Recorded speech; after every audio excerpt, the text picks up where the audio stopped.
El crack del 29. A ver, esto no es solo una historia de números, de gráficos que suben y bajan, no. Es una historia sobre algo mucho más humano y también mucho más frágil, la confianza. Vamos a ver cómo esa fuerza, que es como el motor invisible de cualquier economía, puede, bueno, simplemente desaparecer. Y es que esta frase de Hemingway lo resume a la perfección. Así es exactamente como se pierde la confianza que lo sostiene todo. Primero, poquito a poco, de una forma casi imperceptible, y luego, de golpe. ¡Pum! Todo se derrumba. Para entender cómo se llegó a ese punto, tenemos que viajar en el tiempo, a los locos años 20. La atmósfera que se respiraba era de un optimismo casi ciego, una fe casi religiosa en que el futuro solo podía ser mejor y que la prosperidad no tenía límites. La mentalidad de la gente cambió por completo. De repente, el compre ahora, pague después se convirtió en el lema de toda una generación. El crédito ya no era algo vergonzoso, que va, era el combustible para los sueños. Daba igual si era un coche, un electrodoméstico o, por primera vez para muchísima gente, acciones en la bolsa. Y aquí, ojo, entra la pieza clave de todo este puzzle, lo que se llamaba comprar al margen. A ver, la idea era que de repente cualquiera podía invertir pidiendo dinero prestado. Esto, claro, multiplicaba las posibles ganancias de una forma exponencial. Pero ¿cuál era la trampa? Pues que los riesgos, claro, también se iban por las nubes. Era, vamos, jugar con fuero. Y el resultado fue, pues, una creación de riqueza como nunca se había visto. Se forjaron fortunas que hoy serían miles y miles de millones de dólares. Y con esto, los grandes financieros pasaron a ser las primeras superestrellas del mundo de los negocios, auténticas celebridades. Si todo este optimismo tuviera una cara, sería la de este hombre, Charles Mitchell. Le llamaban Sunshine Charlie, Charlie el risueño. Como presidente del National City Bank, era el gran evangelista de la bolsa. Su mensaje era muy sencillo, pero muy potente. Todo el mundo puede y debe invertir. Y la gente, claro, le creyó. Escuchad sus propias palabras, es que aquí está la clave de su éxito. Comparaba vender acciones con vender corbatas. Consiguió que las finanzas parecieran algo fácil, accesible, tan normal como irse de compras. Y con esa estrategia metió a medio país en el mercado. Pero aquí viene el punto crucial. Toda esta euforia, esta fiesta en la bolsa, en realidad estaba tapando una economía muy, muy frágil. La bolsa era como un globo que no paraba de subir, sí, pero flotaba muy por encima de la realidad durísima que vivían millones de personas, sobre todo en el campo. Y así pasamos de lo gradual a lo repentino. Este es el momento en el que el globo finalmente explota. Y la caída fue, bueno, fue súbita, fue violenta y lo cambió absolutamente todo. Es que todo se vino abajo en menos de una semana.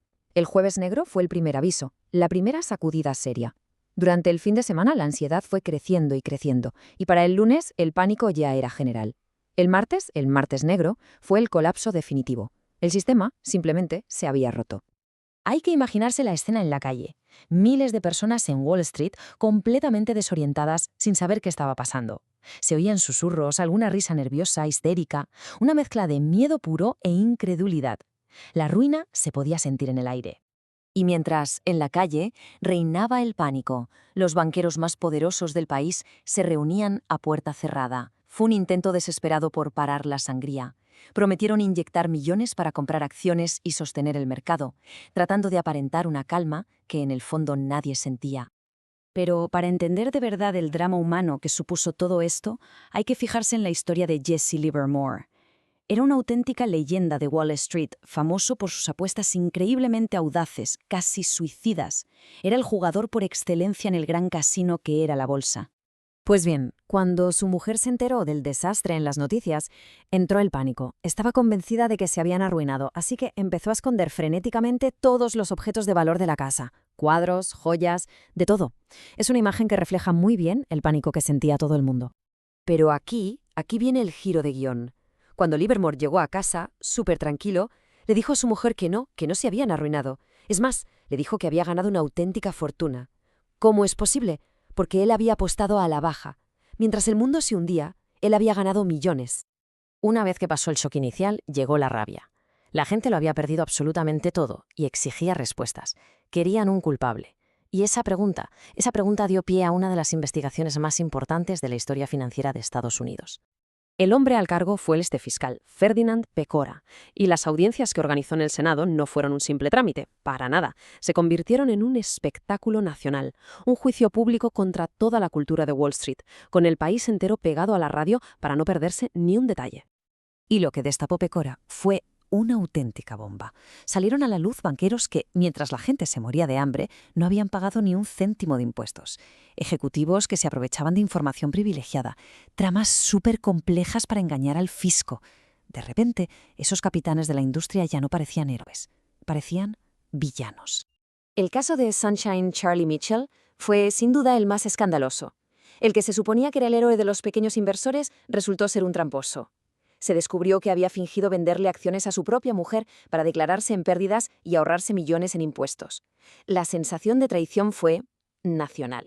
Esta frase del Chicago Tribune lo resume todo a la perfección. Captura el sentimiento de la época.